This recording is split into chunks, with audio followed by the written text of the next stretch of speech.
Well, I'm just gonna get right into it. I don't have no funny opening joke or a little story to tell. My goal with speaking to you guys, like Jordan said, is I really have no agenda. The board asked if I would share my story because they know some of it and they thought that it would be impactful. It's kind of been my mission for the last 20-something years to share my story with as many people who are willing to listen, because I think there's some lessons in there that are beneficial. So I'm just being obedient to that. So here we have a picture of our lovely family growing up. You'll notice down there on the right-hand side is me in a lovely blue, I'm pretty sure that's velvet shirt with white pants. My mom was quite the fashion person. I have no fashion, but my mom had a lot. So that's me. And then over on the left-hand side is my sister, Valerie, who's 2 years younger than me. And my sister's actually here today, which was surprising, but always good to see her. And you know, she had a tremendous heart. She still does. She loved animals growing up, as Jordan shared. I love animals too, but maybe sometimes in a different way when I was littler. But you know, my sister, when she wasn't being, when I wasn't torturing her animals, I should say, she received a lot of teasing from me regarding her curly hair, which I'll spare you with the details there. But the thing most people don't know about my sister is she was wicked fast. And when I say fast, a couple things. One, there were several times when we were kids when she would come home with baby rabbits that she chased down. When we were in elementary school, there was a softball field in the back of the school, and every year they would have this race called the turkey trot, where the winner would get a turkey and you'd bring it home to your family. And my sister would beat everybody. She'd beat all the girls, all the boys, and she'd beat me, and I'd be furious. Because she was so fast. She went on to set several high school and college records as a sprinter. And then that little guy in the red and white, I think, sailor sweater in the middle of summer with the red pants was our baby brother Anthony. And he was 3 years younger than me. And he was the family salesman. He was super friendly and outgoing. He had this big, goofy smile, and that could get him out of just about everything. There were many times where I'd be watching TV and he just thought it'd be funny, and I'd hear like the pounding of the footsteps on the floor, and the next thing you know, I'd feel these legs in my back because he jumped through the air and kicked me, and then he would run away. And I would grab him and proceed to try to give him some older brotherly love. And he would run to my mother and cry, and he would not get in trouble for what he did because he would flash the pearly whites and bat the big brown eyes, and it would work, and then I would get a spanking or I'd get grounded. So anyways, we were the three amigos. Got another picture here for you. So you'll notice somebody is missing from the picture, and that is my dad. Up until the age 10, my dad served 3 different prison stints for trafficking in narcotics. And then at the age of 10, he kind of just disappeared. My mom would do her best during those years to make sure we tried to have a relationship with our father. So she'd bring us up to the prisons, and it'd be just like on the movie. I remember sitting there, and you know, you have the plexiglass or whatever it is, and he'd be on the other side, and I'd pick up the phone off the wall and put it to my ear and talk to my dad for maybe a couple of minutes, and he'd ask me how things are going and what's up. And you know, when you're 5, 7, 9 years old, you don't have a whole lot to talk about. So those would be short conversations, and then I'd hand the phone to my sister or my brother, and then us kids would try to sit there quietly while my mom talked to him. So, yeah, like I said, at the age after he got out the third time, he kind of disappeared. Mom right there in the middle. Man,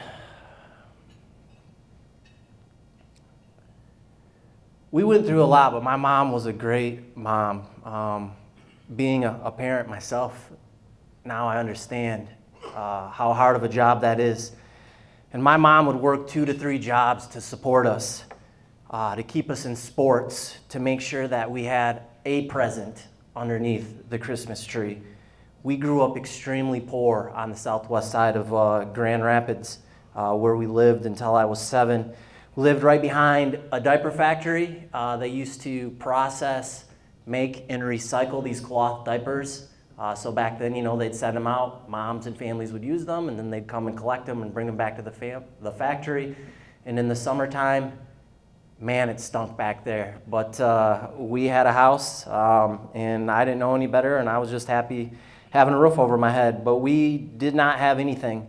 And I remember my mom would take us kids, and we would walk to the local community building where, she would get 4 sticks of butter, and she would get 2 of these pints of peanut butter, and she'd get some milk, and they'd give her a couple loaves of bread, and they'd give her this huge block of cheese and these food stamps so that we could go to the store and buy some food, and Mom would find a way to make it work. And then from age 17 to 15, our life kind of changed, and it was almost like the same pattern. So my mom's father, my grandpa, he was a builder, a very successful builder. And what he would do is he would build these houses or rehab them, and he would stick us in it. And we would live there with my mom. But unfortunately, for whatever reason, we would destroy those properties pretty bad. And my grandpa would come there, and I just remember he would get so angry, and he couldn't understand how he was giving us these great places to live, and we'd just destroy him, and it broke his heart. So then he would take us, and he'd move us out to his house, which was over in Granville, but back then it was all country, so he had about 18 acres. And we would live there for 6 months, 9 months, a year, until he was ready to try it again with my mom. But it was the complete opposite of living with my mom, where when I lived with my mom, or we lived with just our mom, I was confined to the yard, right? I had to watch my brother and sister. When we were at my grandpa's house, I could run free. I could climb trees. I could run through the fields. I could pick wild raspberries that grew, in my mom's house. Because she was trying to do everything by herself, it was dysfunction and mac and cheese with maybe some cut up hot dogs almost every meal. But at my grandpa's, it was endless buffet of chips and cheese and chocolate pudding and swimming, right? My grandpa had a swimming pool, so we could go swimming. But as nice as that was, there was rules and there was structures. My grandpa was a military vet, and his favorite saying was, "It's my way or it's the highway." So that meant a couple things. One, discipline, and my grandpa wasn't afraid to pull you by the ear, literally kick you in the butt if you needed it, or take off the belt and give you a spanking. And the second constant was church.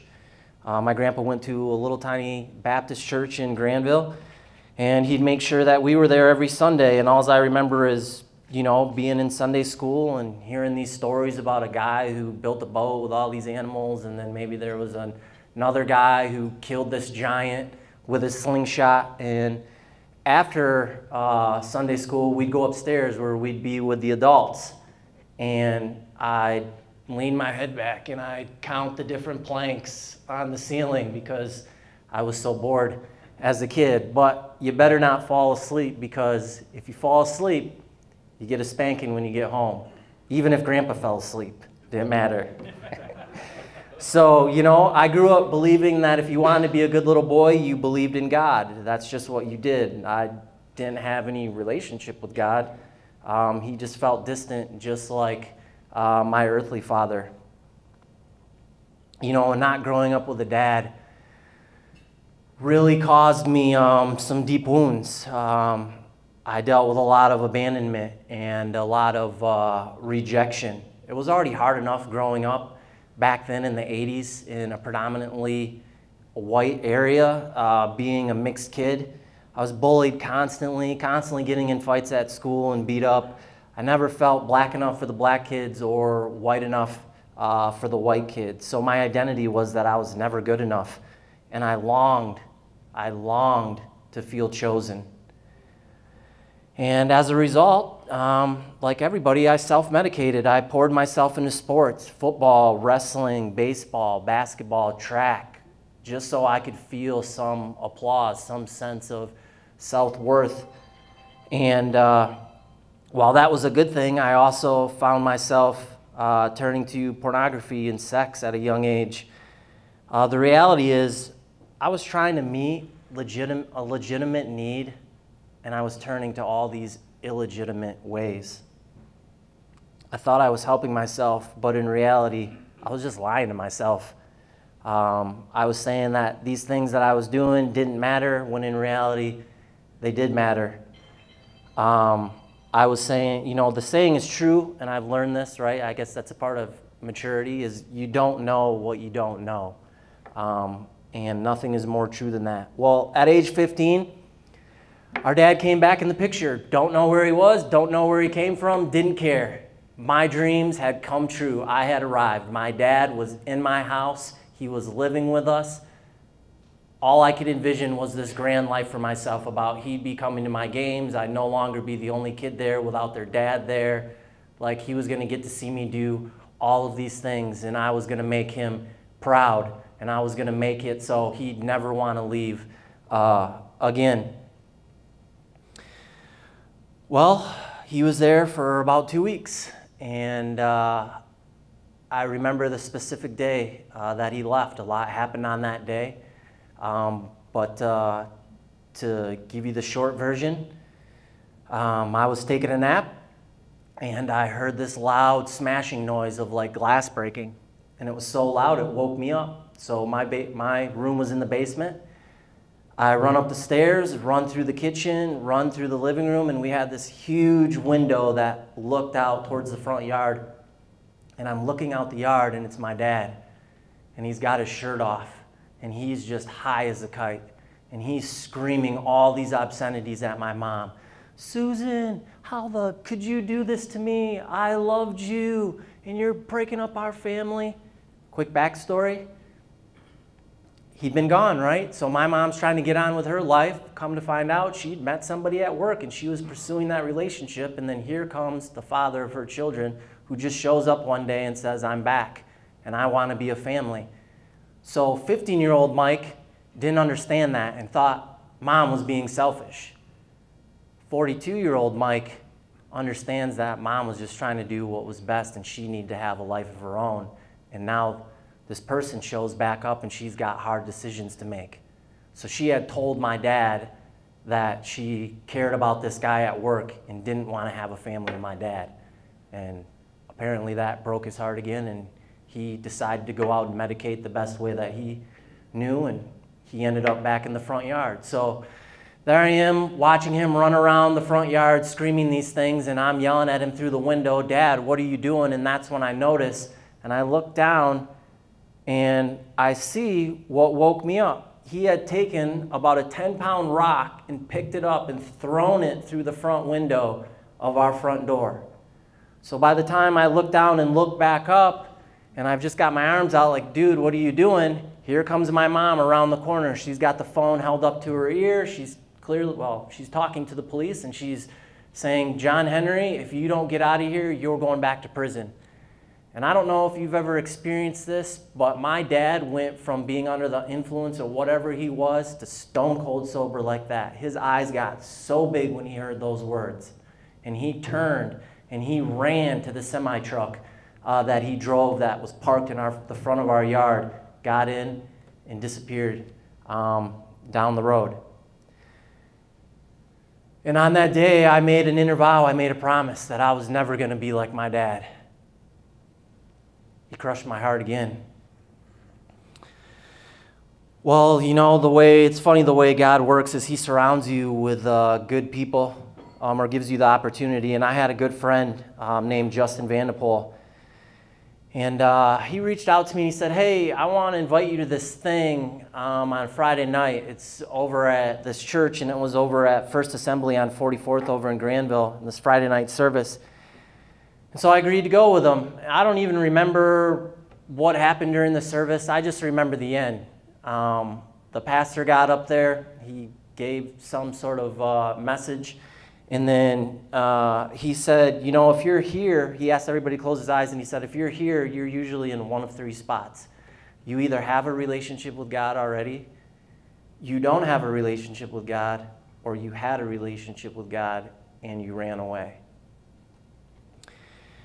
And he recited John 1:9 and said, if we confess our sins, he's faithful and just and will forgive us of our sins and purify us from all unrighteousness. And then he asked us if we would grab the hand of the person next to us. So I grabbed Justin's hand, and I didn't know what was going on. I just knew that I had this hurt inside of me, and all the things that I was trying to do to fix that hurt were not working. And I could feel God tugging on me. And then the pastor asked for everybody to stand up, and he said, if someone grabbed your hand, bring them to the front.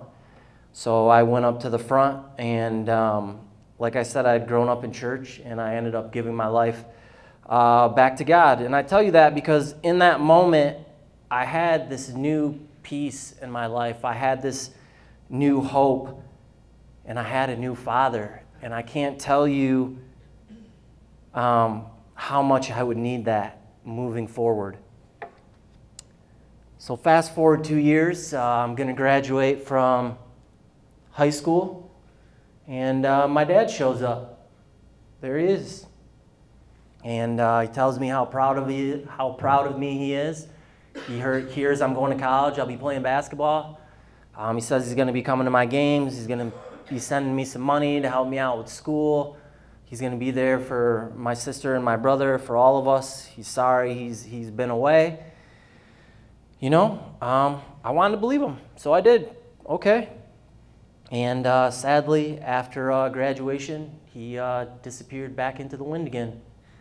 Fast forward 2 years, I'm sophomore in college. It's October 9th, 2001, and I'm asleep in my dorm, and I get a phone call that wakes me up at the early morning hour of 8:30.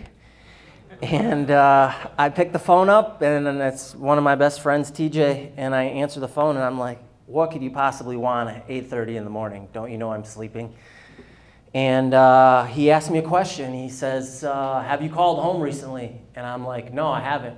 And he's like, you need to call home right now. And I'm like, why? What's going on? He's like, I can't tell you. Just call home. I'm like, okay, this is weird. I'll call home. Hang up with him. As soon as I hang up, my friend Justin, that I just told you about, calls me. And he asked me the same question. Tell him no. He says, you need to call home right away. So I call home. No one answers the phone. We lived with my grandparents at the time. So I left a message and then hang the phone back up. And then here comes TJ. He rings again. And he's like, hey, did you speak to anybody at home? I'm like, no, I haven't. I'm like, what's going on? And he's like, I can't tell you. I'm like, TJ, listen. You're going to tell me what's going on right now, or the next time I see you, I'm going to beat the living crap out of you. And the phone went silent. And then I hear TJ crying. And he says, I'm sorry, I don't know how to tell you this. Your brother's dead. You need to get home as fast as possible. So I'm just kind of in shock. I hang up my phone. Jumped down from the bunk bed. My roommate's up by that time because he heard everything that was going on. And he's like, what's going on? I'm like, I don't know. My brother is supposedly dead. I got to get home as quick as possible. Tell coach I'm not going to be at practice. Throw on my warm-up suit, grab my keys, run across campus to my little two-door Cavalier that I had, jump in it, and drive the 45 minutes home. Pull into my grandpa's driveway. It was a long, winding driveway. And I could see two figures back up by the garage. As I get closer, it's TJ and Justin. I get out of the car, they're crying, they run up to me, they give me a hug, they're telling me they're so sorry. And really, all this is surreal to me because I'm expecting at any moment to wake up from this nightmare or whatever is going on and being back in my dorm room and everything is okay.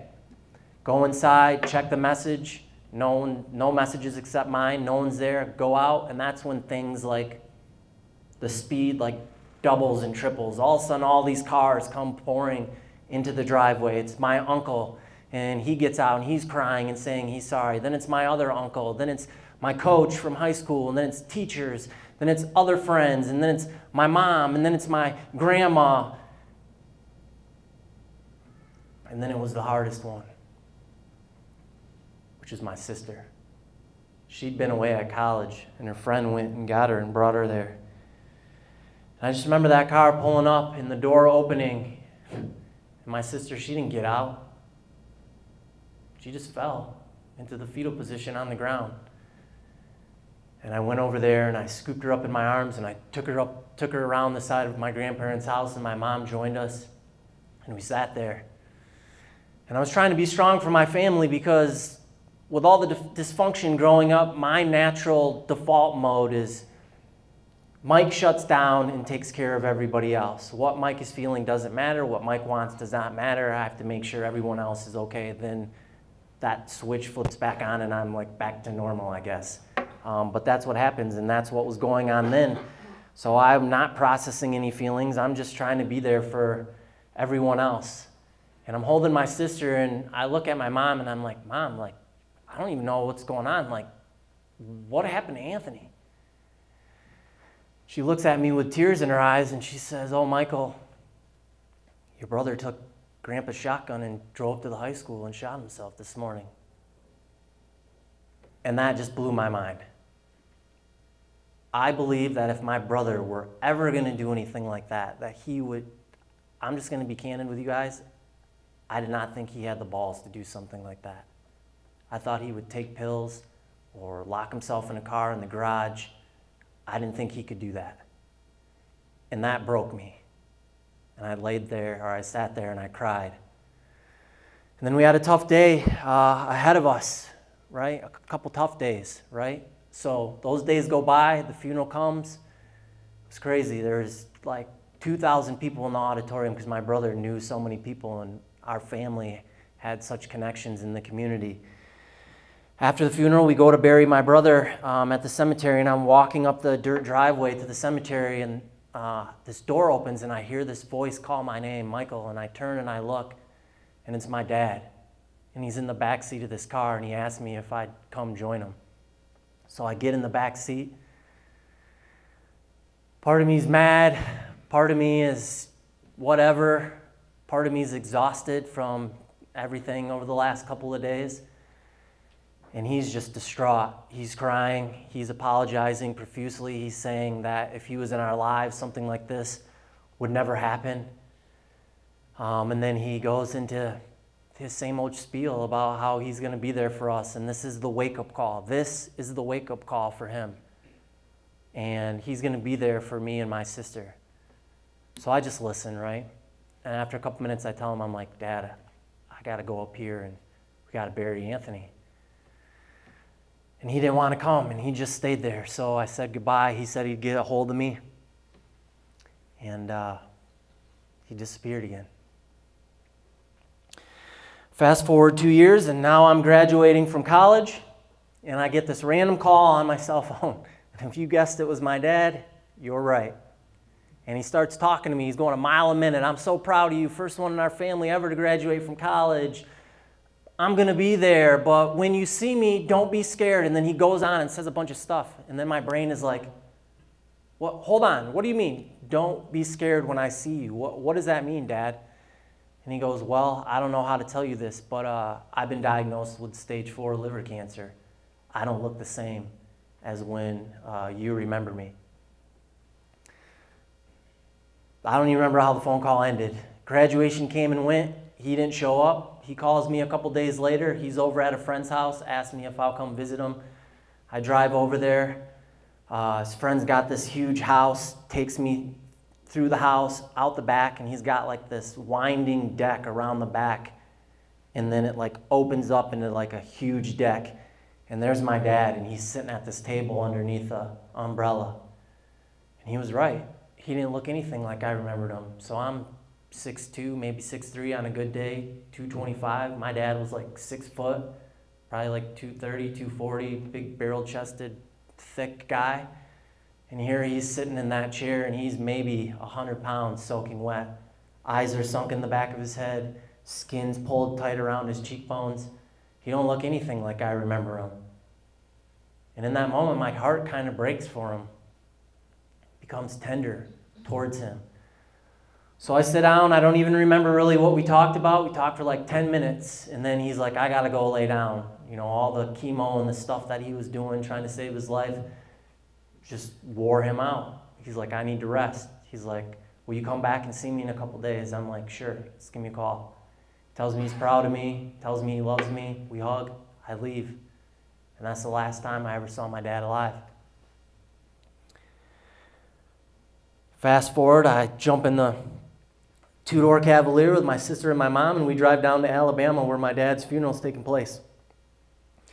Go through all that rigmarole, and at the funeral, we're going through the service, and since I'm the eldest son, I'm the first one up. So I walk by his casket, look down, see him in there, say my final words, and I head back to my seat. And as I sit down, something just comes over me. All this anger. I can't explain how angry I was. I'm sitting there and I'm clenching my fist and tears are running down my cheek. And they say when you die, your life is going to pass in front of your eyes. Right then, my life was passing in front of my eyes. All these moments. And he wasn't in any of these moments. And all I could think about was this guy in the box knows nothing about me. He doesn't know what my favorite color is. He doesn't know what I want to be when I grow up. He doesn't know what my favorite food is. He doesn't know anything. And then I hear this small, subtle voice in the back of my ear. And it says, I know everything about you, son. And it was God. And when I heard that, I don't know how to explain it. All that anger just left. My body got all warm, and I just felt peace and comfort and joy. And I was able to let go of that. And in that moment, God unlocked a piece of my heart. Jordan, can you come help me for a second? Will you just hold that right here so I can talk? Thanks. So when we're born, God gives us a whole heart. And then we go through situations in our life. And maybe you're like me and you had a physically distant or emotional father and he wounded your heart. Or maybe you were like me and you had a girlfriend or two who broke your heart.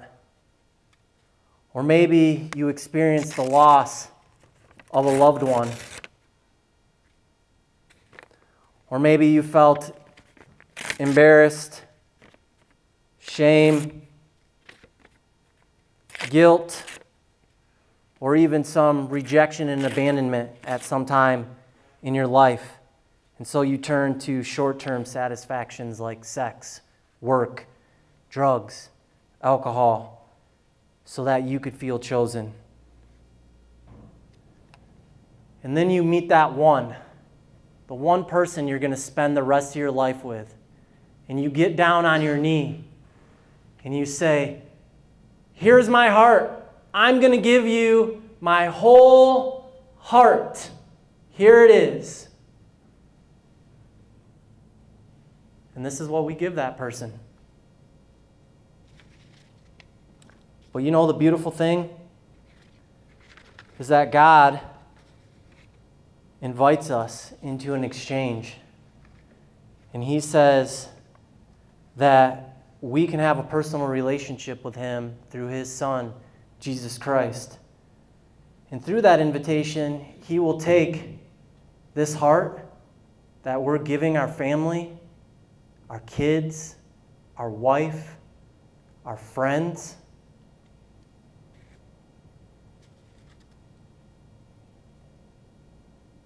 and he'll give us our whole heart back.